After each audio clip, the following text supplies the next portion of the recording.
Good morning बच्चों, शांति कुंज online classes में आपका स्वागत है। मैं हूं आपकी साइंस टीचर और हम पढ़ रहे थे चैप्टर नंबर 6 भोजन और स्वास्थ्य। तो बच्चों, इस चैप्टर में हमने बैलेंस डाइट यानी संतुलित आहार के बारे में पढ़ा था, हमारे भोजन के पोषक तत्वों के बारे में पढ़ा था और हमने सारे पोषक तत्वों के भी बारे में पढ़ा था। फिर आज हम पढ़ रहे हैं उसके बचे हुए पोषक तत्व जो कि है खनिज लवण यानी मिनरल्स। तो आज हम मिनरल्स के बारे में पढ़ते हैं, जानते हैं उनके सोर्सेस क्या क्या हैं। तो हमारे शरीर में विभिन्न खनिज पदार्थों की आवश्यकता होती है, ये हम सभी को पता है, ठीक है। अब ये खनिज पदार्थ शरीर की वृद्धि और विकास के लिए आवश्यक हैं। ताज़े फल, सब्जियां, अंडा, दूध, मांस, दही, मेवा, ये सारे हमारे विभिन्न खनिज लवणों के अच्छे स्रोत हैं, यानी इसमें हमें अच्छे तरह से खनिज लवण मिलते हैं। खनिज लवणों के प्रमुख सोर्सेज क्या क्या हैं उनके बारे में पढ़ते हैं। जैसे लोहा, खनिज लवण क्या है हमारा लोहा, और ये किस में मिलेगा यानी आयरन, जिसे हम बोलते हैं आयरन। तो आयरन हमें मिलेगा पालक से, अंडा से, मेवा से, अनाज से, गुड़ से। तो ज़्यादा से ज़्यादा पालक और गुड़ आपको खाना चाहिए, इससे आपके अंदर आयरन रहेगी और आयरन अगर होता है तो आपके अंदर ब्लड की कमी नहीं होती है। पोटेशियम, पोटेशियम आपको मांस से, मछली से, अनाज से, फल से मिलता है, तो इससे आपके बोन्स स्ट्रांग रहते हैं। आयोडीन, आयोडीन आपको मछली में, वनस्पति जितने भी समुद्री वनस्पति होती हैं उनमें आयोडीन युक्त नमक खाने से भी आपको आयोडीन मिलती है, इससे आपकी बॉडी स्ट्रांग रहती है। फास्फोरस, फास्फोरस आपकी हड्डियों के लिए बहुत ज़्यादा ज़रूरी है, तो ये आपको पनीर में, मांस में, मछली में, मेवा में मिलता है। कैल्शियम, कैल्शियम से हमारी बोन स्ट्रांग होती हैं और ये आपको दूध में, पनीर में, दही में मिलता है। तो ज़्यादा से ज़्यादा आपको दूध पीना चाहिए, डेली कम से कम 2 गिलास आपको दूध पीना चाहिए, इससे आपकी हड्डियाँ मजबूत रहती हैं और साथ ही आपकी ग्रोथ भी बहुत अच्छी रहती है, यानी आपकी लंबाई भी बहुत जल्दी बढ़ने लगेगी।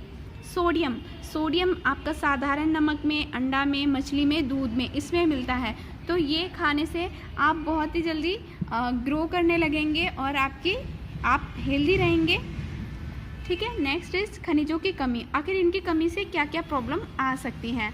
खनिज पदार्थ अनेक ऊतकों, रक्त, दांत, हड्डियों के निर्माण में मदद करते हैं, यानी आपके जो खनिज होते हैं वो किस में, हमारे जो ऊतक, ऊतक क्या होते हैं बच्चों, पिछली क्लास में भी मैंने बताया था, जो हमारी कोशिकाओं से मिलकर बने होते हैं। तो ये हमारे ऊतकों को, हमारे खून को, हमारे दांत और हड्डियों के निर्माण में सहायता करते हैं।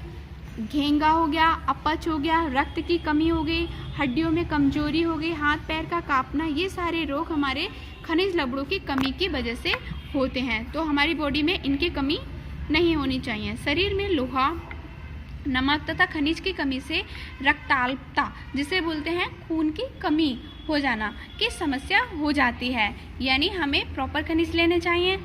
इसमें रक्त में हीमोग्लोबिन की मात्रा कम हो जाती है। रक्त की कमी से चेहरा पीला, थका थका सा दिखाई देने लगता है, यानी जिसकी बॉडी में खून की कमी हो जाती है उसका चेहरा पीला पीला दिखने लगेगा और बहुत सी थकावट उसके शरीर पे दिखने लगती है।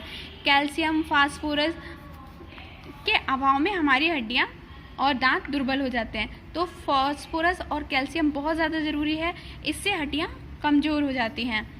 संक्रामक रोग यानी कम्युनिकेबल डिसीज़, संक्रामक रोग क्या होते हैं बच्चों, जो एक इंसान से दूसरे इंसान में फैलते हैं।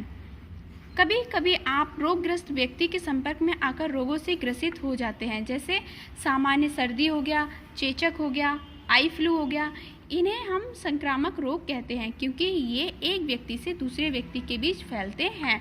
तो अब आप सोच रहे होंगे ये जो कोरोना है ये क्या है, तो बच्चों ये भी एक संक्रामक बीमारी है क्योंकि ये भी एक इंसान से दूसरे इंसान में फैल रही है। हैजा, इन्फ्लुएंजा, अन्य ज्वार, खसरा, मलेरिया, प्लेग, डेंगू, ये सब हमारे संक्रामक रोग होते हैं। तो जिस किसी को भी ये प्रॉब्लम होती है हमें उनसे डिस्टेंस बनाकर रहना चाहिए क्योंकि ऐसे में एक इंसान से दूसरे इंसान में ये बहुत जल्दी फैलता है। इनमें से कुछ रोग बहुत ही खतरनाक भी हो सकते हैं, इसीलिए यथाशीघ्र इनका उपचार कराना चाहिए क्योंकि अगर इनका उपचार नहीं कराया तो ये प्राणघातक भी हो सकते हैं, यानी जानलेवा भी हो सकते हैं। चेचक, चेचक की क्या पहचान होगी कि चेहरे पे इस तरह के मोटे मोटे से दाने निकल आएंगे। आई फ्लू में आपके आँख जो होगी उसमें रेडनेस आ जाएगी और आँखों से कीचड़ आने लगेगा और हमारी आँख में बहुत पेन भी होगा। हैजा जैसी बीमारी में क्या होता है कि उल्टी दस्त की प्रॉब्लम हो जाती है और ऐसे ही इन्फ्लुएंजा में भी होता है।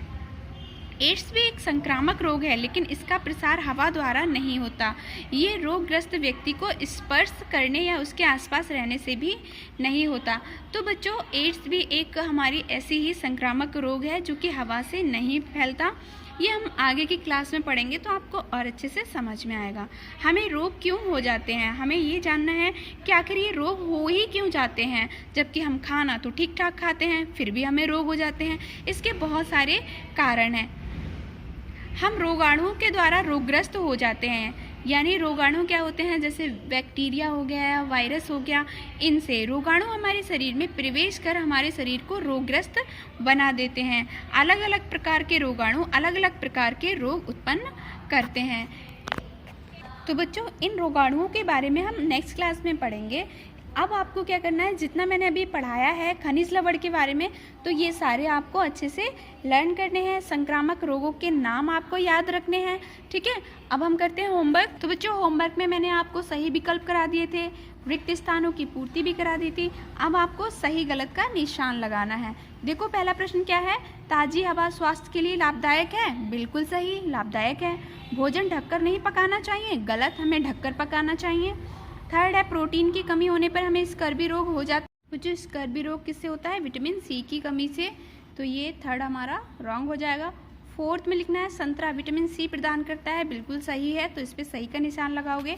फिर है, कैल्शियम की कमी से हड्डियाँ टेढ़ी मेढ़ी होने लगती हैं। सही है। बच्चों, इन क्वेश्चन को आपको याद करना बहुत ज़्यादा ज़रूरी है। इन सबको याद कर लो क्योंकि यूनिट टेस्ट आने वाले हैं, इसीलिए जितने क्वेश्चन मैं करा रही हूँ सारे लर्न करते चले जाना।